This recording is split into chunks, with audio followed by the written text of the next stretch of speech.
السلام عليكم ورحمة الله وبركاته. عاملين ايه احلى اخوات في الدنيا؟ وحشتوني كتير كتير كتير. كل سنة وانتم طيبين بمناسبة شهر شعبان. ربنا يا رب يجعلها ايام خير علينا كلنا. اللهم بلغنا رمضان لا فاقدين ولا مفقودين. لايك وشير وسبسكرايب مع مطبخ علي. لو اول مرة تشوفي قناتي ما تنسيش تدعميني كده والاشتراك فيها. وشكرا لكل اخواتي اللي من مصر وخارج مصر. هنا هعمل معاكم أكلة القرنبيط أكلة حلوة وجميلة. بس اللي يقول القرنبيط مش مكلف، القرنبيط مكلف جدا يا بنات. مكلف قسما بالله مكلف. لو هتعمليه بالطريقة دي هو مكلف. مش هقولك أكلة التوفير، مش هكدب عليكي، بس هنحاول على قد ما نقدر يعني نلمها.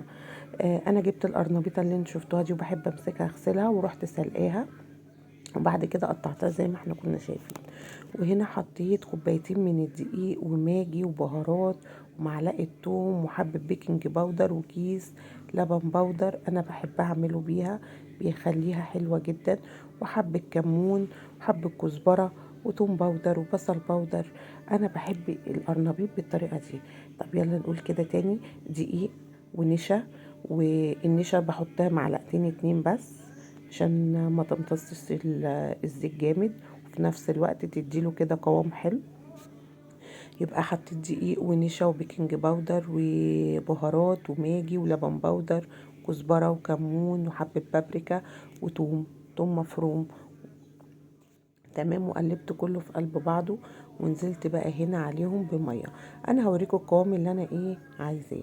ومعايا بيض. القرنبيط بيحب البيض، بس طبعا في الغلاء اللي احنا فيه ده انا حطيت 4 بيضات بس. انت حابه تحطي اكتر هيبقى احلى واحلى واحلى. مش حابه خلاص، مش حابه تحطي بيض خالص، ولا في يوم هعمله معاكم بدون بيض خالص وبدون لبن.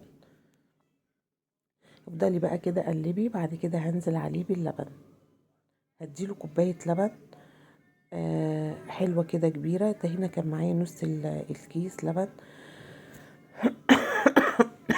يعني كنت واخدة منه حاجة بسيطة وفضيته. معايا اللبن البودر كمان. تمام تمام. بحب احط له ماجي، لو نسيت اقول لا متهيألي قلت. وقلبي بقى كده.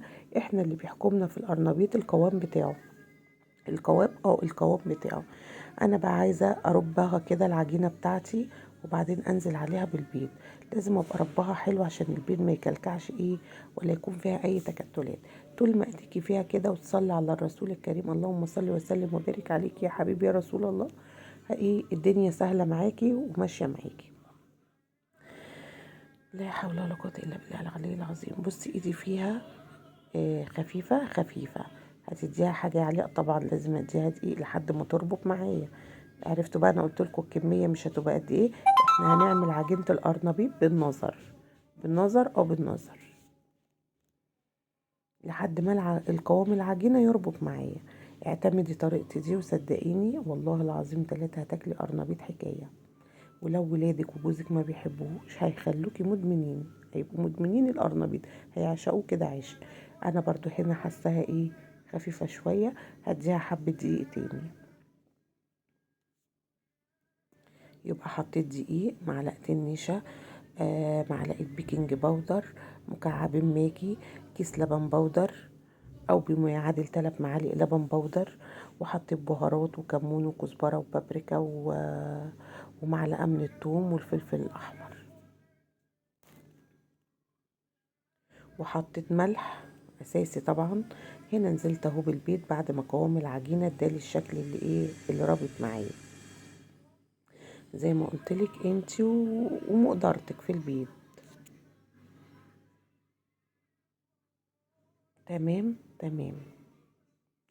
هخليكي استاذه فيه. يلي بتقولي القرنبيط وفي ناس ما بتحبوش كده تقولك ده بيبقى عامل زي البروكلي.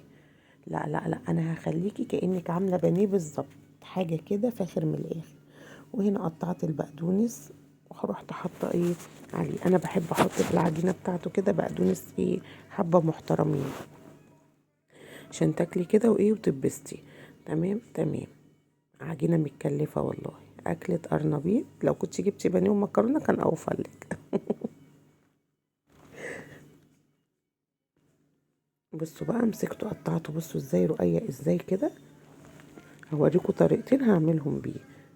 هنا الطاسه بتاعتي اهي سخنه والزيت سخن فيها. ونزلت كده. بصي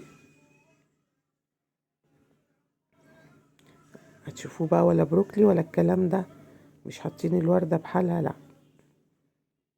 بصوا طرف السكينة كده اهو، على مهلك كده يا ايه يا ست البنات اهو. في حاجة بقى كده تاني هعملها واوريها لكم. خدت من العجينة بالمعلقة وبقيت انزلها ايه فوقيها، عشان ايه اقفل الفوارغ اللي في القرنبيطة. لو وصلتي بقى معايا لحد هنا، اللايك الحلو وكلمتك الحلوة اللي زي العسل وتعليقاتكم الجميلة وايه بصي بقى، تنسيش اللايك، تنسيش اللايك عشان اديكي حتة قرنبيطة. بصي بقى الجمال، بصوا بقى الكلام، ولا فكت مني ولا عملت مني. طيب انت كده يا علياء عملتيها ازاي؟ هوريكم بقى الحاجة التانية اللي برضو هخليكي محترفة فيها. انا بعد ما قطعته زي ما قلت لكم كده، كنت بنزل عليها ياخد معلقة عجينة واسد الفوارغ.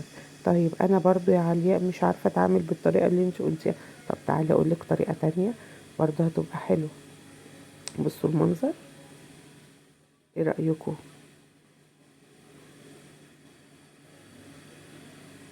هنا مسكت القرنبيطة، قطعتها في قلب هرستها كده في قلب العجينة. هرستيها عشان لو انتي مش عارفة يا ست الكل، تعالى اقولك حاجة تانية ايه تعرفي تعملي بيها. وهاخد كده بالكبشة زي ما احنا شايفين كده، وانزل عليها في الطاسة كده واسيبها، ما اقلبهاش غير لما تديني الشكل ايه اني حمرت. وحمرت جنبها بقى حبة بطاطس كده حلوين، وخللت بتنجان وفلفل وقوطة طبعا بالثوم والبقدونس، بتبقى وهمية. والجبنة القديمة اللي محدش يقدر يستغنى عنها، كانت أكلة مكلفة بس عايزة أقول لكم كانت زي العسل. والله العظيم كانت أكلة كده، لو كلتي 6 7 ترغيفة مش هتقومي برضو، تقولي تعبت تعبت وعايزة تكملي.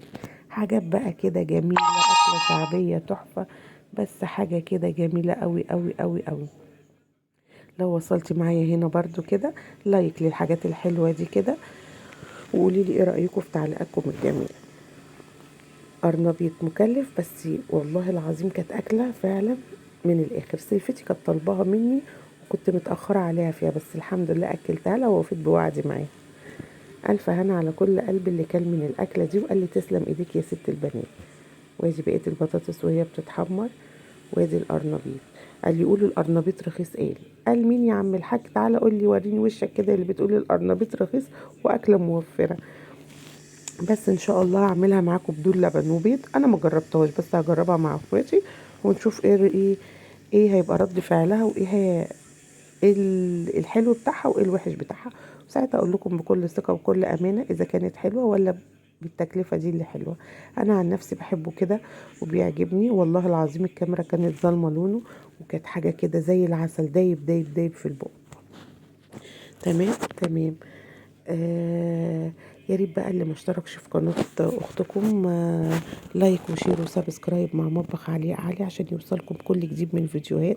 واللي لسه بيتابعني لأول مرة يقول لي لو في حاجة معينة عايزني اعملها مع احلى اخوات في الدنيا. وسامحوني لو كنت بتأخر عليكم، هنزل لكم فيديو كنت بتأخر عليكم ليه، كلكم هتعذروني في حفظ الله.